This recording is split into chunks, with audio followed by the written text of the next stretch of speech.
आज मैं सावन के सोमवार के दिन 72 साल के बाद ये सावन आया। आपसे केवल इतनी प्रतिज्ञा करवाना चाहता हूँ कि अपनी मेहनत में कमी मत आने देना और एक दिन तुम्हें बड़े औहदे पर और ऑफिसर बनकर देखना हम भी चाहते हैं। पक्का? दोनों हाथ उठाकर हर हर। इतने नवयुवक बेटा बेटी इस कथा के पंडाल में बैठे हैं, आपसे केवल इतना चाहता हूं कि अपनी लगन और अपनी मेहनत एक इंच भी, एक अंश भी कम मत होने देना। पक्का? एक अंश अपनी मेहनत कम नहीं होना चाहिए। जितनी मेहनत हम पहले करते थे उससे 4 गुना मेहनत ज़्यादा करेंगे और आने वाले समय में कंपटीशन एग्जाम में बैठकर हम आगे बढ़कर एक ना एक पद अवश्य प्राप्त करेंगे। यह हमारे भीतर का बल है। बैठिए, नमन है आपको, बैठिए। साधुता, एक अच्छी लगन, एक अच्छी मेहनत व्यक्ति को मंजिल तक पहुंचा देती है। कल एक व्यक्ति कह रहा था, गुरुजी जब कोई मरता है ना तो अर्थी लेकर जाते हैं, मतलब हम मुर्दे को उसकी मंजिल तक पहुंचाते हैं। जब कोई मरता है तो हम अर्थी लेकर जाते हैं तो मुर्दे को उसकी मंजिल तक पहुंचाते हैं। हमने उस बेटे से कहा, नहीं, आप मुर्दे को मंजिल तक नहीं पहुंचाते, मुर्दा आपको मंजिल दिखाकर आता है कि यहाँ लास्ट का स्टेज है या आखिरी मंजिल। आप मुर्दे को मंजिल तक नहीं ले जा रहे, मुर्दा आपको मंजिल दिखा रहा है कि अंतिम बिंदु यहाँ है, आखिरी यहाँ पर है।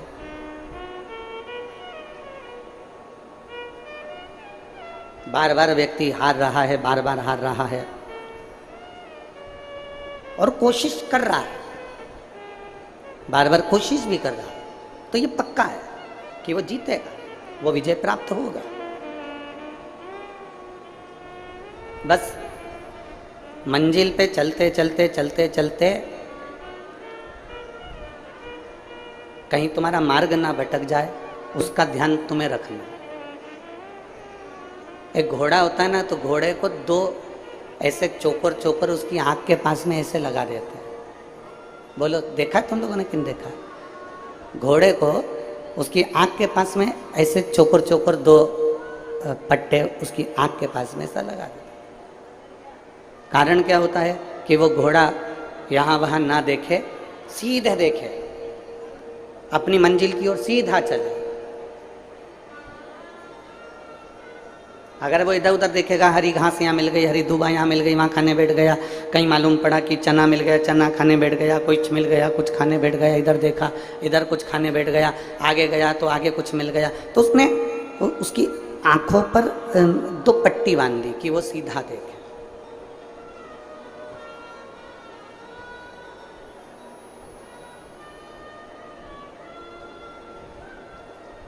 ये शिव महापुराण की कथा जो है ना, ये भी पट्टी का काम करती है। ये शिव महापुराण की कथा भी पट्टी का काम करती है।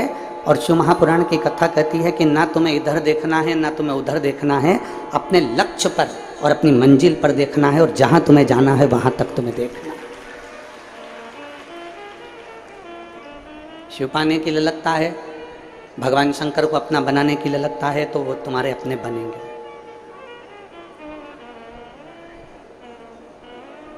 एक मंजिल तक पहुंचने की ललकता है तो वो मंजिल तक पहुंचोगे। केवल तुम्हारा विश्वास जागृत होना चाहिए।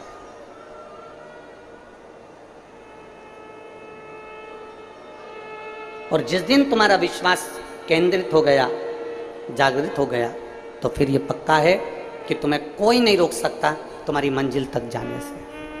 तुम्हें कोई नहीं रोकेगा। और मैंने तेरे ही भरोसे बाबा, तेरे ही भरोसे हवा बिच उड़ती जावांगी बाबा, डोर हथों छड़ी मैं कटी जावांगी। भोले मैं तेरी शंभो मैं तेरी हवा बिच उड़ती जावांगी बाबा, डोर तो सटना में कटी भोले में तेरी पतंग। शिव पुराण लिखी गई कागज के ऊपर, गीता लिखी गई कागज के ऊपर, रामचरितमानस लिखी गई कागज के ऊपर, श्रीमद् भागवत लिखी गई कागज के ऊपर। क्यों लिखी गई? लिखने के लिए वस्त्र भी मिल जाते, लिखने के लिए और भी सामग्री मिल जाती, पर लिखा कागज पर गई है।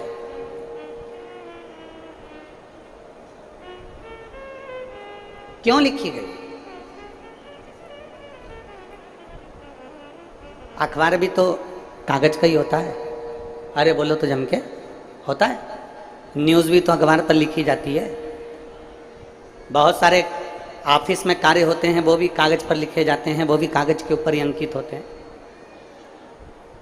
बहुत सारी बातें होती हैं जो कागज पर लिखी जाती है। पत्र भी कागज पर लिखा जाता है, ऑफिस का वर्क भी सारा कागज पर होता है, होमवर्क भी कागज पर होता है, किताबें भी कागज पर होती हैं, और अखबार की जो न्यूज़ की कथाएं हैं, कहानियां हैं, काव्य है, सब अखबार पर लिखे जाते हैं। न्यूज़ भी अखबार पर लिखी जाती है, मैगजीन भी अखबार पर कागज पर लिखी जाती है। और पुराण, शास्त्र, गीता, रामायण, ये सब कागज पर लिखे जाते हैं। तो उस कागज में और उस कागज में अंतर क्या?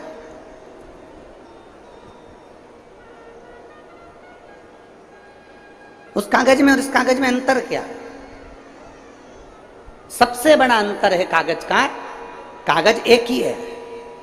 अखबार छपने वाला कागज भी एक है, मैगजीन लिखने वाला कागज भी एक है, और किताबें बनने वाला कागज भी एक है, ऑफिस में काम होने वाला कागज भी एक है, और पत्र लिखने वाला कागज भी एक है, और पुराण लिखने वाला कागज भी एक है। केवल अंतर इतना है कि बाकी के जिन चीज़ों पर लिखा गया वो संसार की चीज़ें लिखी गई, और पुराण में जो लिखा गया वो परमात्मा की चीज़ें लिखी गई। और जो परमात्मा की एक बार बात लिखा जाती है वो फिर कहीं फेंकी नहीं जाती, उसको संजोकर पूजन के लिए, आराधना के लिए, साधना के लिए रखा जाता है। शिव महापुराण की कथा कहती है जैसे कागज एक है, बस अंकित क्या हो रहा है वो देखा जाता है, उसी तरह संसार में सब एक जैसे पैदा हुए हो।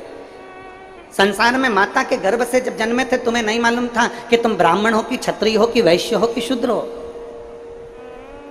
माता के गर्भ से जब जन्मे थे तो तुम्हें नहीं मालूम था कि तुम्हारा शरीर पूरा है कि आधा है। माता के गर्भ से जब जन्मे थे तुम्हें नहीं मालूम था कि तुम गरीब हो कि अमीर हो। माता के गर्भ से जब जन्मे थे तुम्हें नहीं मालूम था कि तुम देख पाओगे कि नहीं पाओगे, सुन पाओगे कि नहीं पाओगे, चल पाओगे कि नहीं चल पाओगे, तुम्हें कुछ नहीं मालूम था।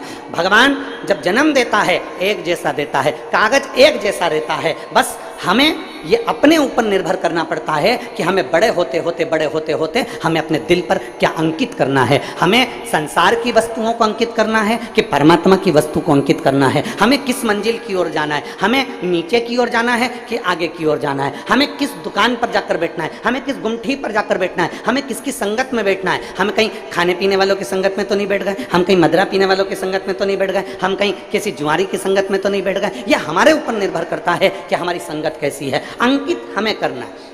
जब भगवान ने पैदा करा तब ये नहीं बताया कि तू ब्राह्मण है कि क्षत्रिय है कि वैश्य है कि शूद्र है। भगवान ने जब पैदा करा तो ये नहीं बताया कि तेरा शरीर कैसा है। परमात्मा ने तो ये देखा कि तेरा कर्म कैसा है, उस कर्म के हिसाब से तुझे जन्म दे दिया और जन्म देकर तुझे संसार में भेज दिया।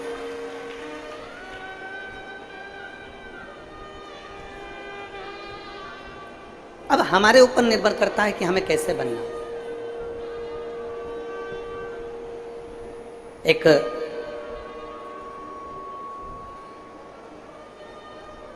पृथ्वी के वीर योद्धाओं में, श्रेष्ठ राजाओं में एक राजा हुए उत्तर भारत के, हर्षवर्धन।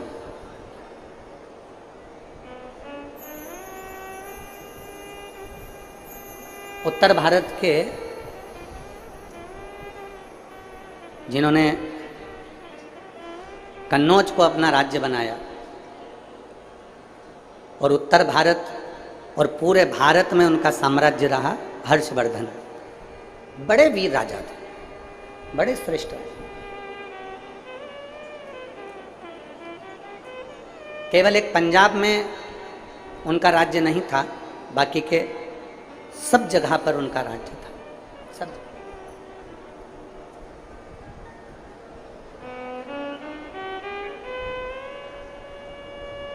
एक बार हर्षवर्धन राजा जी से पूछा गया कि आपने प्रत्येक भारत के एक एक राज्य को अपना बना लिया, पंजाब को आपने अपना नहीं बनाया, उसका कारण क्या था? हर्षवर्धन राजा ने जो कहा वो बड़ा श्रेष्ठ कर कहा। हर्षवर्धन राजा ने कहा कि पंजाब की धरा पर गुरु नानक देव जी प्रगटे और गुरु नानक देव जी ने अपनी वाणी में, अपने लेख में, अपनी गुरुवाणी में एक एक बंदे को, बंदा मतलब एक एक व्यक्ति, ईश्वर से जोड़ने का प्रयास किया। और जब वो ईश्वर से जुड़ चुके हैं तो फिर मुझे अपने राज्य का फैलाना करने की जरूरत नहीं है।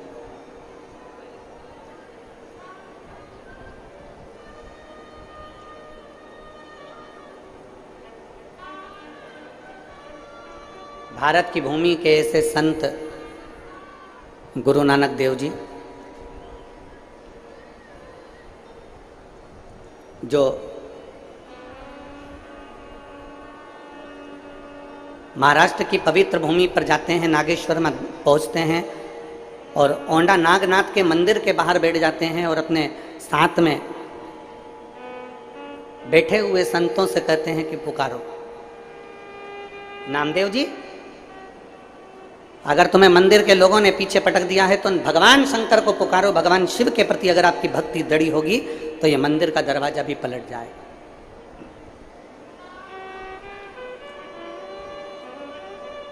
गुरु नानक देव जी के कहने पर संत नामदेव जी ने भगवान को पुकारा और भगवान देवादिदेव महादेव ने ऐसी कृपा कर दी थी कि वो नागेश्वर का मंदिर पलट दिया था। आज भी अगर महाराष्ट्र में आप दर्शन करने जाएं तो बड़ा सुंदर शिव का मंदिर है औंडा नागनाथ का। आप लोगों में से कोई गए दर्शन करने के लिए? कोई गए हो तो हाथ उठाओ जरा। गए और बहुत अच्छी बात है। कभी अगर मौका मिले महाराष्ट्र में तो औंडा नागनाथ जी का मंदिर बड़ा सुंदर। बस ये है कि वो थोड़ा मंदिर में जो शिवलिंग है वो छोटा सा नीचे की ओर है, तो थोड़ा धीरे से उसको जाना पड़ता है। एक दो लोग जाते हैं, फिर एक दो लोग निकल जाते हैं, तब एक दो लोग अंदर जाते हैं। ऐसा मंदिर का केवल एक भक्त के लिए। गुरु नानक देव जी के कहने पर, संत नामदेव जी के कहने पर भगवान शंकर ने अपने मंदिर का दरवाजा बदल दिया था।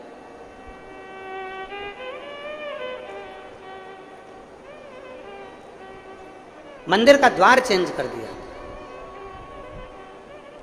तो राजा हर्षवर्धन जी से कहा गया कि आप राज्य करते हो, आप निवास करते हो। राजा हर्षवर्धन केवल अगर भजता था तो शिव को भजता था, उसके सिवा भजता ही नहीं। उसकी चित्तवृत्ति में शंकर के सिवा कोई आता ही नहीं।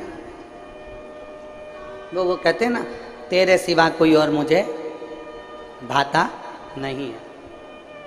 शिव के सिवा उसको कोई भाता ही नहीं है। राजा हर्षवर्धन शंकर की भक्ति में ऐसे रम गए कि सुबह से शाम तक अपना राज्य संभालना और शंकर की भक्ति धारण करना। ओम नमः शिवाय, श्री शिवाय नमस्तुभ्यम, स्मरण करते रहना, स्मरण करते।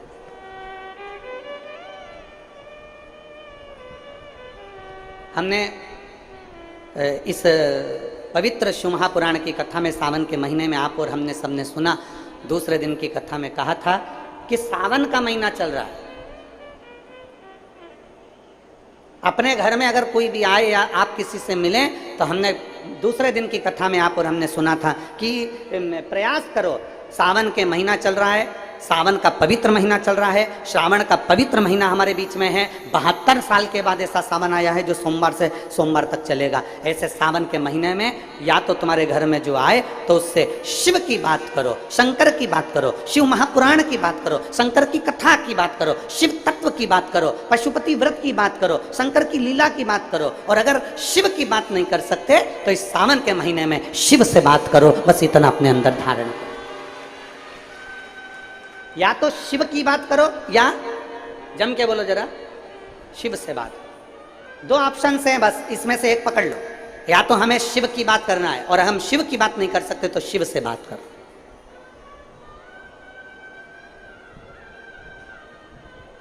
हम लौकिक बात क्यों करें, हम सांसारिक बात क्यों करें?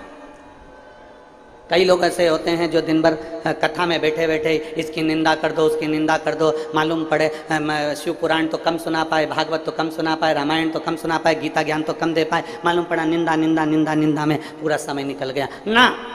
हमें किसी की निंदा ना करते हुए हमें तो केवल भगवान की, या तो शिव की बात करो या शिव से बात करो। सावन में बस इतना ही करो। आज सावन का दूसरा सोमवार है। 5 सोमवार का आपको स्मरण मालूम होगा।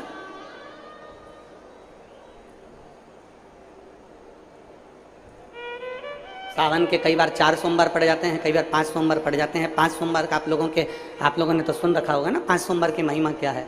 सावन के महीने के 5 सोमवार की महिमा क्या होती है, तो कहा अगर 5 सोमवार सावन के महीने में पड़ जाते हैं तो शिव पंचायत का पूरा पुण्य एक शंकर पर जल चढ़ाने से पूरा फल प्राप्त हो जाता है। शिव पंचायत।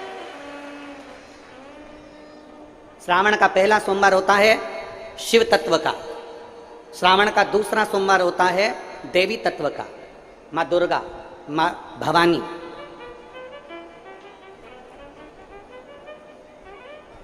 आप लोगों ने शिव पंचायत शिव महापुराण की कथा पहले बाची आप लोगों ने सुनी होगी। उसमें शिव पंचायत का वर्णन करा था। 5 देव,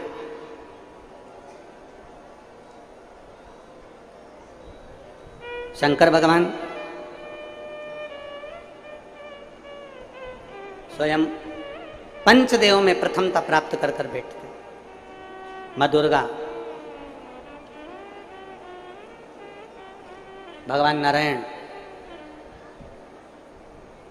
शिव पंचायत में, भगवान भास्कर देव और स्वयं भगवान शिव के सुंदर आनंद धारण करने वाले श्री गणेश पंच।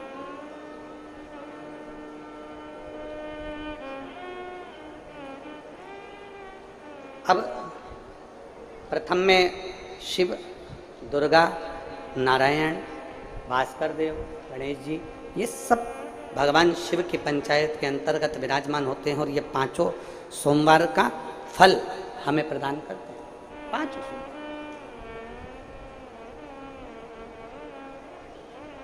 एक सोमवार की महत्वता है, एक सोमवार का क्रम है। कई माताएं उस क्रम को धारण भी करती हैं, ऐसा नहीं कि कई माताएं नहीं करती हैं, सबका अपना अपना नियम होता है। कोई शिव मंदिर में जाता है तो एक अक्षत, एक चावल का दाना शिव जी को समर्पित करता है, कोई मंदिर जाता है तो एक पुष्प शिव जी को समर्पित करता है, कोई मंदिर जाता है तो एक बेलपत्र शिव जी को समर्पित करता है, कोई मंदिर जाता है तो जल समर्पित करता है। सबका अपना अपना भाव है। जैसे तुम शिव को मना सकते हो, जैसे यहाँ भगवान शंकर को नहीं जा सकते।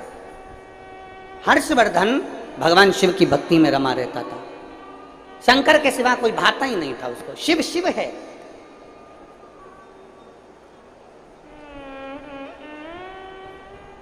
एक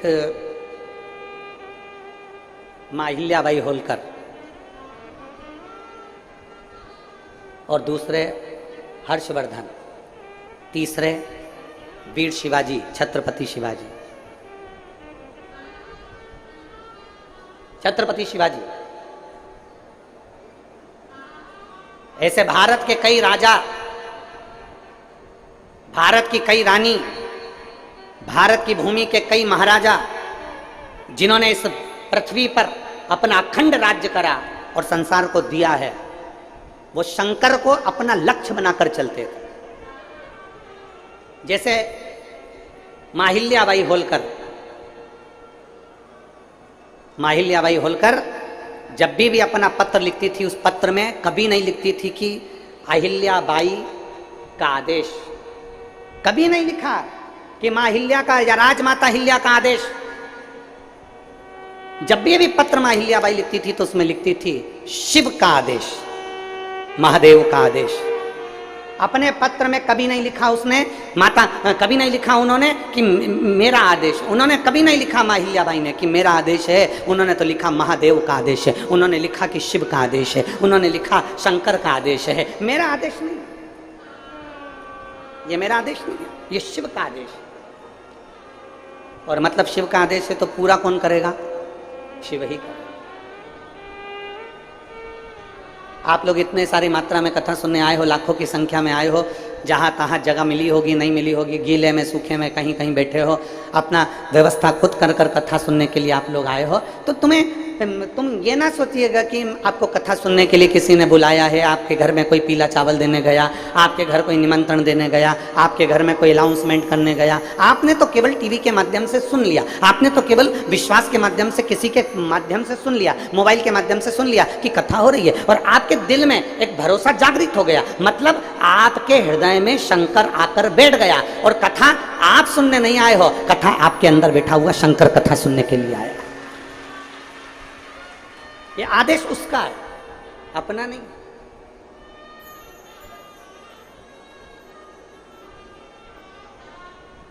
और शंभु शरणे माधु घड़ी रे घड़ी दुख काटो दया करी दर्शन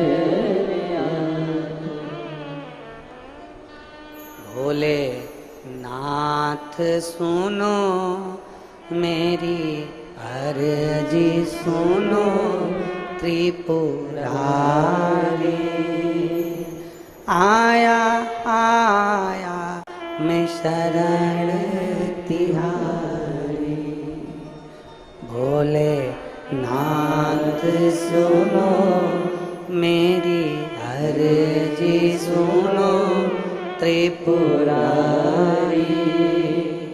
आया आया मैं शरण तिहारी, आया आया मैं शरण तिहारी।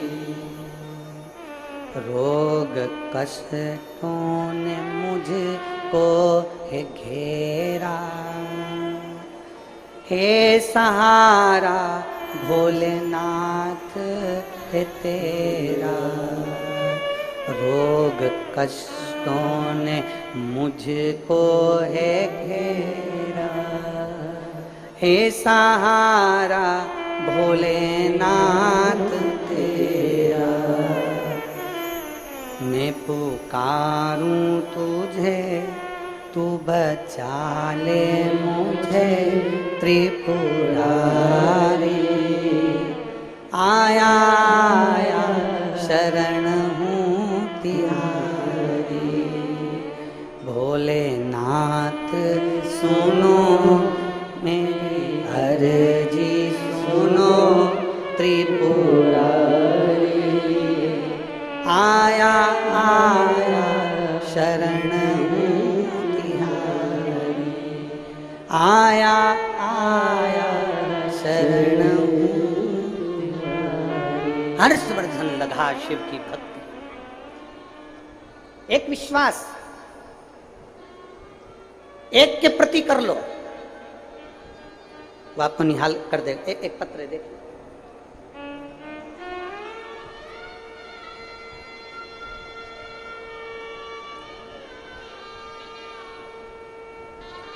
मैं नीलम सिंह पति पुष्पराज सिंह जाम्बुल, जाम्बुल पता रीवा पपरा से हूं।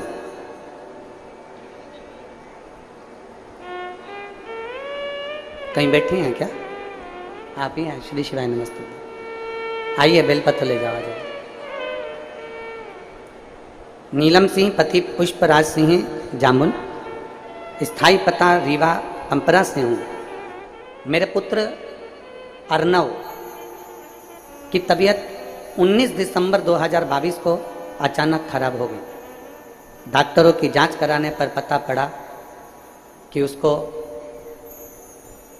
ब्लड कैंसर की बीमारी बताई। जब ब्लड कैंसर की बीमारी उसके साथ में बताई, साथ में एक बीमारी और बता दी जिसका नाम था CSF, एक LL ब्लड कैंसर और दूसरा CSR। दूसरी बीमारी भी बता दी। एक तो बेटा 8 साल के बाद हुआ था गुरुजी, बच्चा एक तो 8 साल के बाद हुआ, और 8 साल के बाद बच्चा होने के बाद उसके साथ में इतनी सारी बीमारी हो गई कि दिल दुख गया, पूरा परिवार दुखी हो गया, सब रोने लगे गुरुदेव। तब मेरी दीदी कथा सुनती हैं और उन्होंने कथा सुनते सुनते हमको कहा कि कोई टेंशन मत ले, बता दी बीमारी, कोई बात नहीं, प्रदोष का व्रत कर, सियोर वाला महाराज कथा कहता है उसको सुनना प्रारंभ कर, और शिव जी के मंदिर में 1 लोटा जल चढ़ा और उस जल को लाकर तेरे बेटे को पिलाना प्रारंभ कर। कहा डॉक्टर के हिसाब से तो मेरा बेटा बचने का नहीं है, डॉक्टर ने कह दिया कि मुश्किल है, और तू कह रही है कि अब कथा में मन लगाऊं तो ऐसी बीमारी होने के बाद कौन माँ का दिल कथा में लगता है, तू तो लग। गुरुदेव पिताजी को सीहोर भेजा रुद्राक्ष लेकर आने के लिए, और पिताजी सीहोर गए। पिताजी सीहोर जाकर रुद्राक्ष लेने भेजा, और रोज कलश में रुद्राक्ष डालकर वो जल शिवजी को चढ़ाते। और फिर मेरी जीजी ने कहा कि अप्रैल के महीने में 2023 में भिलाई में कथा हो रही है, तू वहीं पर है, अपने बेटे को लेकर पंडाल में बैठकर कथा सुन। बीमारी हुई थी 2022 में 19 दिसंबर को, अप्रैल के महीने तक भी मेरा बेटा ठीक नहीं हुआ था। 2023 की मैंने कथा सुनी इसी जगह पर जहां आप कथा बाच रहा, और 2023 की जब कथा सुनी पंडाल में बैठकर, पंडाल में जैसे आज बैठी हूँ वैसे अपने बच्चे को लेकर बैठी, और रोज बाबा को प्रणाम करती, वहाँ की मिट्टी उसके शरीर पर लगाकर बाबा से कहती, बाबा आपकी कथा सुनी है, मेरे बेटे को ठीक कर देना। मेरे घर से पैदल चलकर कथा के पंडाल में पहुँचूंगी अगर मेरा बेटा ठीक हो जाएगा। बाबा ने ऐसी कृपा करी। आज 2024 चल रहा है, डॉक्टर ने तो थोड़ा सा समय दिया था, पर मेरा बेटा एकदम स्वस्थ हो गया, इसलिए मैं पैदल चलकर यहाँ कथा के पंडाल में आया। यहाँ पैदल चलकर कथा के पंडाल में पहुंची हूँ। अब मेरा बेटा पूर्ण तरह से स्वस्थ है, डॉक्टर ने कह दिया अब तुम्हारे बेटे को कोई खतरा नहीं, और इसका कैंसर का रोग भी समाप्ति पर है। यह शिव तत्व है, ये ओघड़ी। आप किसका भरोसा कर रहे हैं? आप किस विश्वास की ओर जा रहे हैं? पहले तो आप ये पक्का कर लो कि आप संसार वालों पर भरोसा नहीं कर रहे हो, आप शिव पर भरोसा कर रहे हो। आप सियोर वाले महाराज पर भरोसा नहीं कर रहे हो, आप शंकर पर भरोसा कर रहे हो। सियोर वाले महाराज का तो क्या है, मनुष्य देह है, मानव का शरीर है, मानव के शरीर पर कोई भरोसा नहीं किया जा सकता।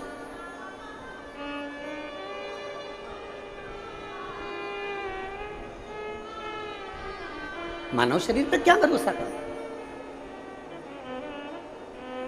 मनुष्य शरीर पर क्या भरोसा करना। किसी इंसान पर भरोसा मत करो। फिर निवेदन है कि इंसान पर भरोसा करोगे तो टूट जाएगा, ईश्वर पर भरोसा करोगे तो कभी जिंदगी में नहीं टूटेगा। उस ईश्वर पर भरोसा, उस भगवान पर भरोसा करो। हम इंसान पर क्यों भरोसा करते हैं? क्यों, किस लिए?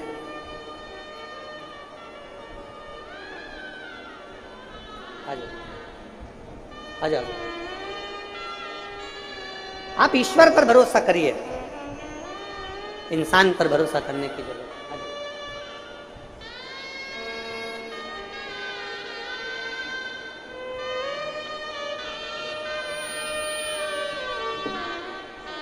ठीक है बेटा,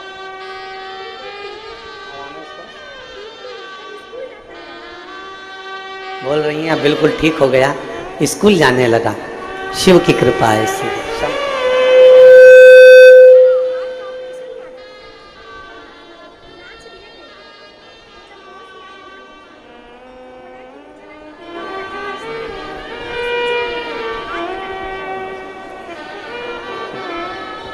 एक बेटे को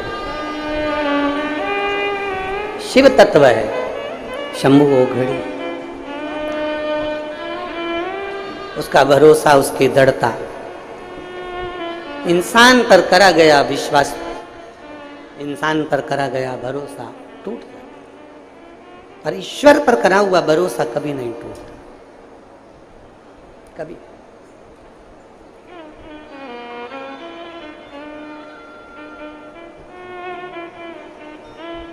एक देवादिदेव महादेव का चरित्र कहता है कि अहिल्याबाई होलकर जब युद्ध लड़ने के लिए चारों तरफ से सेनाएं तैयार होकर घेर लेती थीं, तब अहिल्याबाई होलकर अपने हाथ में, आपने अहिल्याबाई माता का फोटो देखा होगा, मूर्ति देखी, उनके हाथ में शिवलिंग रखा रहता था। वो युद्ध के मैदान में भी अपना शिवलिंग लेकर जाती थी। वो घर से निकलती तो अपने शंकर के शिवलिंग को साथ लेकर जाती थी। हम आपसे नहीं कहेंगे कि आप अपना शिवलिंग साथ लेकर जाओ, हम इतना जरूर कहेंगे कि आप शिवलिंग साथ लेकर मत जाओ, पर शंकर को जल चढ़ाकर वो जल जब पियोगे वो तुम्हारे पेट में 24 घंटा रहता है, वो तुम्हारे साथ शिव के रूप में जाए। हम आपसे ये नहीं कहेंगे कि आप शिवलिंग लेकर साथ चलो। आपके गले में जो रुद्राक्ष की माला पड़ी है, आपके गले में जो रुद्राक्ष पड़ा हुआ है, वो रुद्राक्ष आपके गले में शंकर का एक तत्व है, शिव तत्व है।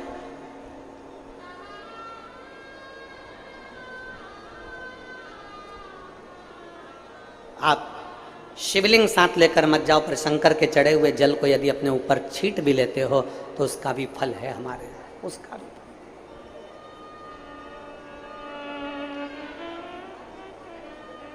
एक महाराष्ट्र की एक माता जी ने प्रश्न किया सीहोर ऑफिस में व्हाट्सएप पे कि गुरुजी से एक बात पूछना कि हमारे महाराष्ट्र में तो सावन अभी चालू होगा, अभी हमारे महाराष्ट्र में सावन चालू नहीं हुआ, क्योंकि वो 15 दिन बाद चालू होता है महाराष्ट्र में सावन। अब हमारे महाराष्ट्र में सावन जब 15 दिन बाद चालू होगा तो हम शिवरात्रि की पूजन कैसे करेंगे, फिर हम शिवरात्रि कैसे करेंगे? तो हमारा निवेदन है संपूर्ण मराठियों से, संपूर्ण महाराष्ट्र में निवास करने वालों से, और जिन जिन के यहाँ अभी सावन अभी चालू नहीं हुआ उनसे भी निवेदन है, अगर 2 अगस्त को पूजन कर भी लोगे ना तो कुछ घटेगा क्या? अरे बोलो तो जम के, नहीं घटेगा ना, वो तो शिव की आराधना है, शंकर की पूजन है। आप तो ये मानकर चलो ना कि हम शिव को भज रहे हैं, और शंकर को भजने के लिए कोई मुहूर्त, कोई समय, कोई दिन, कोई पल, कोई घड़ी नहीं। शंकर को पाने के लिए तो बस तुम दिल से जिस दिन पुकारोगे शंकर तुम्हारे सामने हो। शिव को दिल से पुकार लो, वो तुम्हारे सम्मुख में होगा।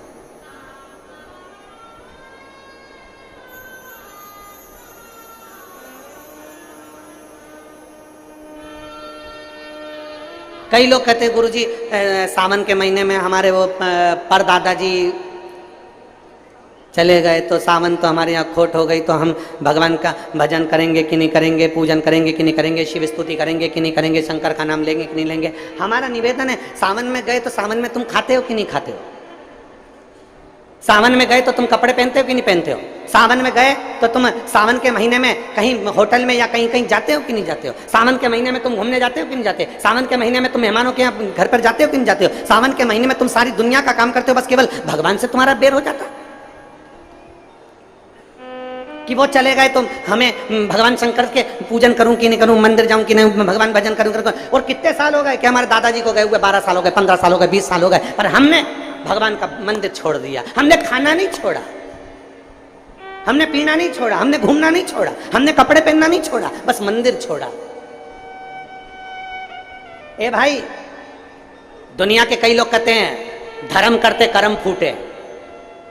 कई लोग कहते हैं, हंसी मजाक में कह देते हैं, यज्ञ कर रहे थे हाथ जल गया, मंदिर गए थे ठोकर खा के नीचे गिर गए, मंदिर की सीढ़ी पे पांव फिसल गया नीचे गिर गए। तो दुनिया के लोग क्या कहते थे? धर्म करते कर्म फूटे।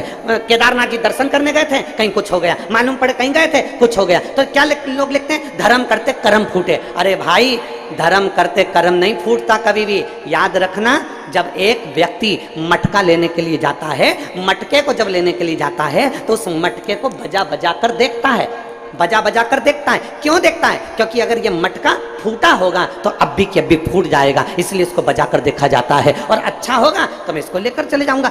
जब धर्म करते हो, पुण्य करते हो, सत्कर्म करते हो, भजन करते हो, शिव मंदिर जाते हो, अनुष्ठान करते हो, भगवान का नाम लेते हो, और तुम्हारे ऊपर अगर थोड़ा बहुत दुख आ जाता है तो समझ लेना मेरा बाबा तुम्हें बजा कर देख रहा है, कहीं ये फूटा तो नहीं है। धर्म करते कर्म नहीं फूटता कभी भी। भगवान तुम्हारे पूर्व के बेकार कर्म को फोड़ता है, धर्म करते हैं। थोड़ी समस्या आ गई, थोड़ी प्रॉब्लम आ गई, थोड़ी परेशानी आ गई, थोड़ा कष्ट आ गया, किसी ने कुछ कह दिया, किसी ने कुछ बोल दिया, समझ लेना कि धर्म करते कर्म नहीं फूट रहा है। धर्म करते हैं तो हमारे पूर्व का कर्म जो हमारे ऊपर हावी रहता है, भगवान उसको तोड़ता है, उसको काटता है, इसलिए थोड़ा कष्ट आ जाता है। एक पत्र है।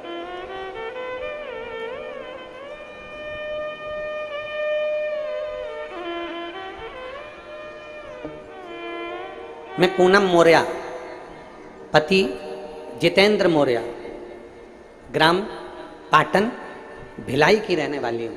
कहीं बैठी हो तो हाथ हिला सकते हैं। मैं पूनम मौर्य, पति जितेंद्र मौर्य, ग्राम पाटन भिलाई की रहने वाली हूं। हाथ हिलाओ एक बार। आई हैं क्या? आई हैं? हाथ हिलाओ। आ जाओ, बच्चे को लेकर आई हो, आ जाओ, बेलपत्र ले आओ। मैं पूनम मौर्य, पति राजेंद्र मौर्य, पाटन भिलाई की रहने वाली हूँ। गुरुजी, मेरी शादी को 10 वर्ष बीत चुके थे, कोई संतान नहीं थी। तब मेरी माँ ने आपके बारे में बताया और बताए हुए उपाय को बताया। बेटी, पशुपतिनाथ का व्रत कर। सियोर वाले गुरुजी कहते हैं कि पशुपतिनाथ का व्रत करने से सभी मनोकामना पूर्ण होती है। तब मैंने पशुपति व्रत किया 2 बार, लेकिन फल नहीं मिला। मैंने 2 बार पशुपति व्रत करा पर मेरे को फल नहीं मिला। फिर तीज का व्रत आया, तब मेरी माँ ने टीवी में आपके द्वारा फुलहरे का वर्णन सुना। आप कहते हो कि हरतालिका तीज के दिन जिस मंदिर में फुलेरा नहीं बंधा हो उस मंदिर में जरूर फुलेरा बांधो, मन की कामना पूरी होती है। 5 फुलेरे का दर्शन अवश्य करो, मन की कामना पूरी होती है। मैंने 5 फुलेरे का भी दर्शन करा, एक मंदिर में फुलेरा भी बांधा। तब मेरे बाबा ने मेरी विनती स्वीकार कर ली। तब मेरा 10 साल के बाद 9 मार्च 2023 को मेरा गर्भ ठहर गया। 9 मार्च 2023 को मेरा गर्भ ठहरा, लेकिन 3 महीने पर मुझे ब्लीडिंग होना प्रारंभ हो गया। फिर हमने डॉक्टर को दिखाया तो डॉक्टर ने कहा कि बच्चेदानी में एक बड़ी गठान हो गई है। वो बड़ी गठान होने के कारण बस तुम्हारी ये तकलीफ हो रही है, बच्चे को ना रखिए। तब मेरी माँ सीहोर गई, वहाँ से रुद्राक्ष लाई और मुझे दिया, जिसे रोज तांबे के लोटे में रुद्राक्ष को गलाती, बाबा को चढ़ाती और उसी जल को पी लेती। फिर गुरुजी, हमारे घर 17 नवंबर 2023 को भोलेनाथ की कृपा से बेटे ने जन्म ले लिया, पुत्र रत्न की प्राप्ति हो। पर 17 नवंबर 2023 को बेटा तो हो गया गुरुदेव, 10 साल के बाद मुझे औलाद तो बाबा ने दे दी गुरुदेव, पर वो बच्चा ना तो देखता था ना सुनता था, आंखों से भी अंधा था और कान से भी बहरा था। ताली बजाते बच्चा नहीं देखता, आंखों से उसे दिखाई नहीं देता। डॉक्टर को फिर दिखाने के लिए हम उस बच्चे को हॉस्पिटल लेकर गए तो डॉक्टर ने कह दिया ये बच्चा जिंदगी भर ना सुन सकता है ना देख सकता है। इतना दिल दुखा कि मेरे महादेव ने तो 10 साल बाद मुझे औलाद दी और वो भी अंधी और बहरी दी। तब आपने अपनी कथा में एक दिन कहा, एकांतेश्वर महादेव के मंदिर जाओ, जो एकांत में शिवलिंग है उस पे जल चढ़ाओ, एक दुर्वा चढ़ाओ, एक बेलपत्र चढ़ाओ, वहां की भूमि की रच को साफ कर कर आओ। हम अपने बच्चे को लेकर एकांतेश्वर मंदिर जाने लगे। डॉक्टर ने तो सर्टिफिकेट दे दिया कि ये बच्चा अंधा रहेगा और बहरा रहेगा जिंदगी भर। हमने शंकर का पीछा नहीं छोड़ा गुरुजी, और बच्चे को लेकर एकांतेश्वर महादेव के मंदिर जाना चालू कर दिया। जो मंदिर एकांत में मिलता था वहीं बैठ जाते, शंकर का चढ़ा हुआ जल बेटे की आंखों पर और कानों पर लगा देते, बच्चे के कान में श्री शिवाय नमस्तुभ्यम बोलते, बच्चे की आंख पर हाथ फेरते, श्री शिवाय नमस्तुभ्यम बोलते। और बाबा की ऐसी कृपा हुई कि डॉक्टरों की रिपोर्ट भी पूरी नेगेटिव हो गई और मेरा बच्चा देखना भी चालू हो गया और सुनना भी चालू हो गया।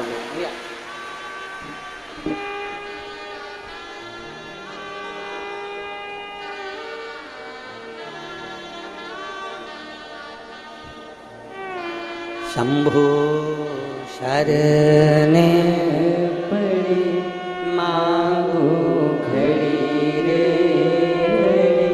दुख काटो, दया करी दर्शन आपो। शंभो शरणे पड़ी मांगो घड़ी रे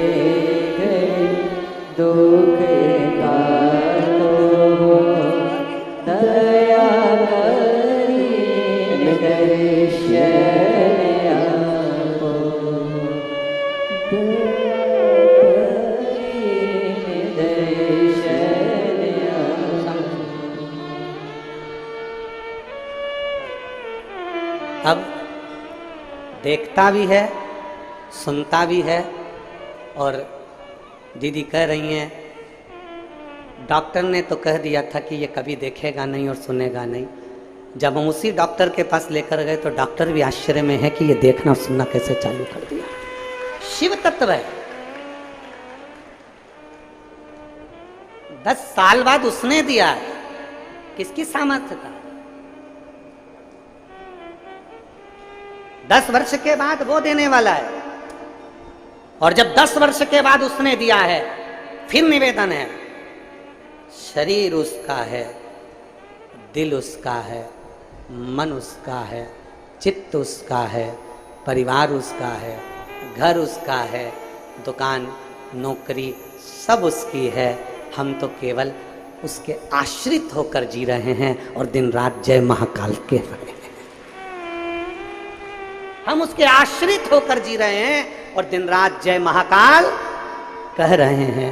हमारा है क्या? उसके आश्रित रहना है।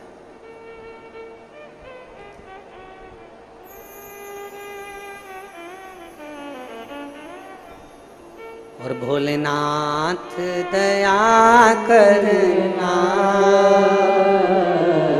मैं तेरे भरोसे हूँ। मेरे बाबा दया करना,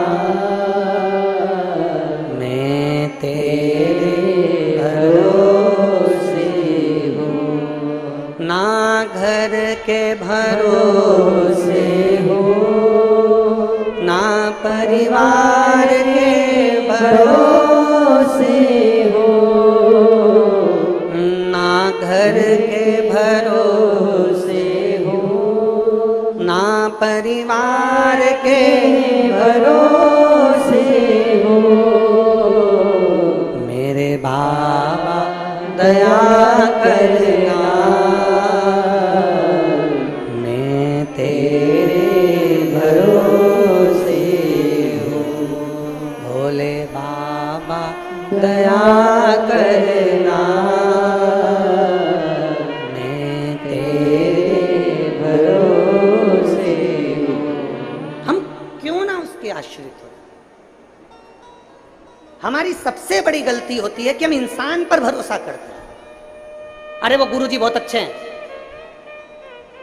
अरे वो गुरुजी बहुत अच्छे हैं, नारियल देंगे काम हो जाएगा, भभूति देंगे काम हो जाएगा, बेल देंगे काम हो जाएगा, दाना देंगे काम हो जाएगा, सिर पे हाथ रख देंगे काम हो जाएगा। ना ना ना, हम गलती करते हैं कि इंसान पर भरोसा करते हैं। हमने सबसे बड़ी गलती आज तक करी है, पूरी जिंदगी में यही गलती करते हैं। कभी इस पे भरोसा कर लेते हैं, कभी उस पे भरोसा कर लेते हैं, कभी उस पे भरोसा कर लेते हैं। हम शिव पर भरोसा क्यों नहीं करते? हम ईश्वर पर भरोसा क्यों नहीं करते?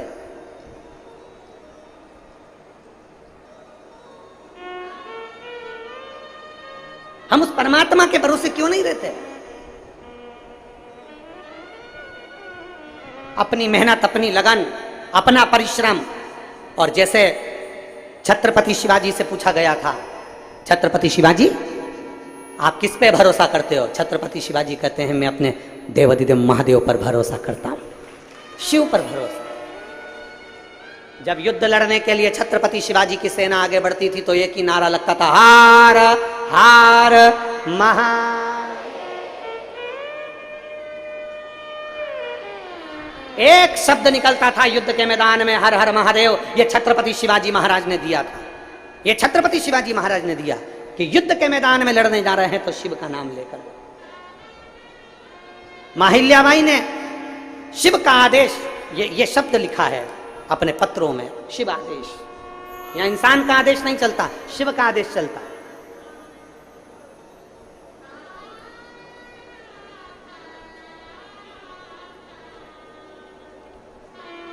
हम इंसान को भगवान बनाने का प्रयास करते हैं, हम भगवान को भगवान नहीं बनने देते। हम भगवान को तो बहुत नीचे लाकर छोड़ देते हैं और इंसान को भगवान बना देते हैं। अरे उनके अंदर ये वो चंदन लगा लिए, वो उनने बाल बढ़ा लिए, उनने दाढ़ी बढ़ा ली, उनने ये कर लिया, उनने वो फैशन कर लिया, उनने वो फैशन कर लिया, उनने इतनी कंठी पहन ली, उनने इतनी माला पहन ली और हमने उनको भगवान बना दिया। ना ना ना, इंसान को भगवान मत बनाइए, इंसान को इंसान रहने दो और भोलेनाथ को भोलेनाथ रहने दो, भगवान को भगवान रहने दो। हम क्यों भटक रहे हैं? हम क्यों भटके? हम पहचानते नहीं है देव अधिदेव महादेव को। जिस दिन दुनिया की ठोकर खा लो उस दिन शंकर की शरण जरूर चले जाना। एक बार शिव के पास जरूर जाकर बैठना कि शिव है क्या। एक बार शंकर के पास जाकर बैठना कि शिव तत्व है क्या। हर्षवर्धन शिव की भक्ति में डूबा करते थे, एक क्षण भी शिव बिना नहीं रहते थे। युद्ध भी कर रहे हैं, लड़ भी रहे हैं, सब कुछ कर्म करना पड़ेगा। कर्म तो करो। बीमारी आई है ना तो दवाई तो खाना पड़ेगी। इसमें दुनिया का कोई महाराज ठीक नहीं कर सकता। दवाई खाना पड़ेगी। और शंकर पर चढ़ा हुआ जल पी रहे हो और शंकर पर भरोसा कर रहे हो और शिव नाम पर भरोसा कर रहे हो तो वो दवाई असर करेगी, और असर करेगी तो तुम उस बीमारी से जरूर छूट जाओगे, उस बीमारी से दूर हो जाओगे।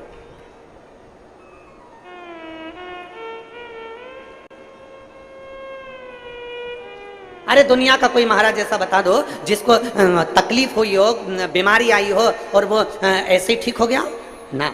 दवाई तो लेना पड़ेगी, पर उस दवाई में भी विश्वास की जरूरत है।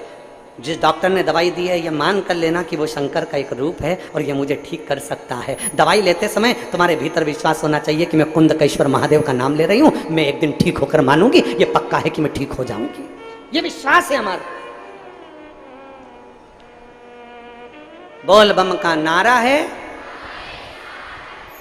हम शंकर के दरवाजे पर क्यों जाते हैं? हम कांवड़ चढ़ाने क्यों जाते हैं? हम शिवजी पर कांवड़ का जल चढ़ाने क्यों जाते हैं? अभी अभी सीहोर में देख लो, महाकाल में देख लो, बाबा बैद्यनाथ जी में देख लो, बाबा धाम में देख लो, तुम्हारे छत्तीसगढ़ के कई शिव मंदिरों में देख लेना, हरिद्वार देख लो, नीलकंठ देख लो, चाहे काशी देख लो, सारी दुनिया में कांवड़ चढ़ रही है। सीहोर जाओ तभी पूरे महीने बाबा की कांवड़ चढ़ती है सीहोर में। सीवन नदी का लोग जल भरते हैं और माँ सीवन का जल भरकर कुबेरेश्वर धाम तक कांवड़ लेकर जाते हैं। लोग स्टेशन पर जैसे ही उतरते से ही पहले कुबेरेश्वर धाम नहीं जाते, सीधे सीवन नदी के तट पर जाते हैं, नदी चुरा, वहां से जल भरेंगे सीवन नदी का और वहां से पैदल चल देंगे बैग टांग के कांवड़ लेकर। किसी इंसान के पास नहीं जा रहा है कांवड़ का जल लेकर, किसी मनुष्य के पास नहीं जा रहा है कांवड़ का जल लेकर, किसी मनुष्य के पास, किसी महाराज के पास नहीं जा रहा है। कांवड़ का जल लेकर, एक विश्वास को लेकर वो शंकर के पास जा रहा है। जब कांवड़ का जल लेकर, डंडा पकड़कर, बांस पकड़कर जब शिव के पास जाते हैं तो शंकर भी कहते हैं इसने मेरी कांवड़ को पकड़ा है तो मैं भी तेरे हाथ को पकड़कर रखूंगा, तुझे गिरने नहीं दूंगा। चले जा रहे हैं। बोल बम बोल बम बोल बम बोल बम बोल बम बोलते बोल।